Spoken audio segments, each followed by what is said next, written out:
Effectivement, j'ai toujours été... Je suis pour l'utilisation des outils technologiques tels qu'ils soient, mais je suis surtout pour la compréhension de ce qu'on utilise. Comme j'ai dit tout à l'heure, sur le plan législatif,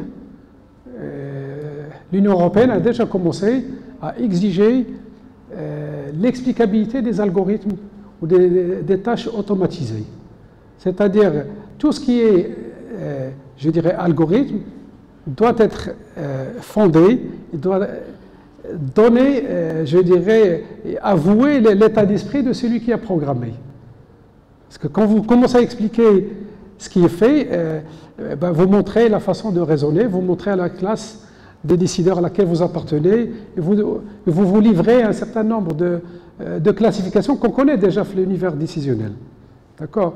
Je dirais les places financières, je dirais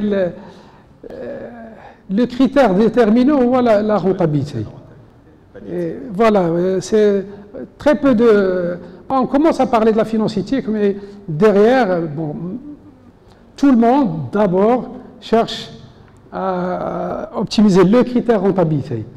Et après la prise de risque et les conséquences de cette prise de risque, elle est vraiment relayée au second plan. Voilà, c'est...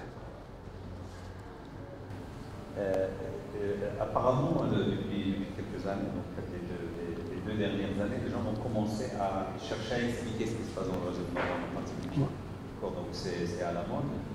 D'ailleurs, demain, il y aura des gens qui vont présenter leurs travaux autour de l'explicabilité des réseaux de neurones. Donc c'est beaucoup plus, je pense, peut-être aussi, puisqu'il va parler de réseau d'algorithme, donc un supervised learning. Et là les gens essayent d'ouvrir un petit peu la bonne voie, soit en utilisant des mathématiques, ou alors de l'information, ou autre chose. Mais il y a l'autre décision, un opérateur, un acteur, entre le fait de gagner, de maximiser son profit, et d'expliquer, il y a un gap. Oui. Et c'est pas évident, La Chine, toute la civilisation chinoise, s'est écrasée parce qu'à un certain moment, elle a refusé d'être efficace. À un moment donné, donc, avec la révolution industrielle, l'empereur chinois avait dit que, parce que c'était la première puissance mondiale, et c'était propre, l'agriculture était très abondante, il n'avait pas besoin d'introduire des machines. Et après, il s'est fait dépasser.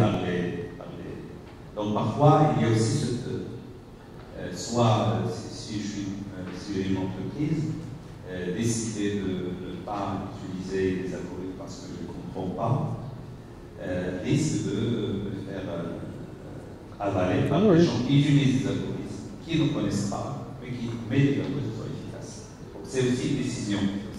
Nash aussi peut intervenir les décisions. Tout à fait. Tout à fait, c'est Hassan.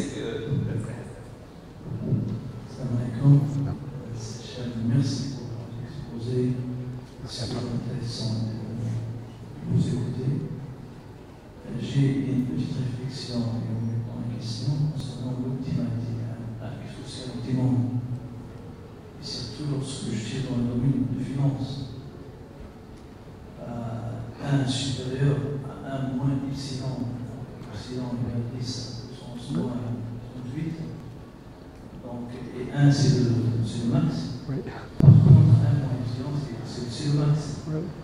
Donc, est-ce qu'on ne laisse pas sous une plage de solution au lieu d'une solution? Même s'il y a mathématiquement une solution, les autres, on ne doit pas les éliminer parce qu'elles sont de la même famille. On risque de se trouver avec des milliers de solutions qui sont possibles. Donc, est-ce qu'il n'y a pas cette notion, lorsqu'on essaie d'appliquer pour une décision donnée, de faire négation à la définition mathématique, plutôt il faut obtenir un ensemble de solutions admissibles au lieu d'une solution optimale. Tout à fait. Oui, oui. Ça m'a fixé. Oui, oui, tout à fait. Tu as raison de revenir sur la notion de solution.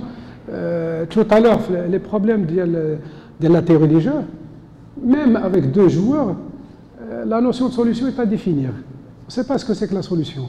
Mathématiquement, l'équilibre, c'est une façon d'aborder le problème, mais mathématiquement, on a du mal à considérer la solution. Même quand on sait considérer la solution, l'exemple multicritère, on parle plutôt de classe. La réalité, on n'est pas mécontent si on a une approximation de la solution. On n'est pas loin, surtout quand ça ne coûte pas trop cher à la chercher, on est content. La recherche opérationnelle, elle fonctionne comme ça. Voilà, merci. Le machine learning, oui. Parce que le machine learning, d'ailleurs, avant, les gens pour prospecter l'univers, moins la Terre, on envoyait des satellites performants. Google, une fois, a utilisé des ballons avec. Mais on a un grand nombre et puis on combine ensemble. Donc souvent, beaucoup de petites solutions. D'ailleurs, les approches participatives, le modèle économique, et on dit qu'on a étudié une approche participative.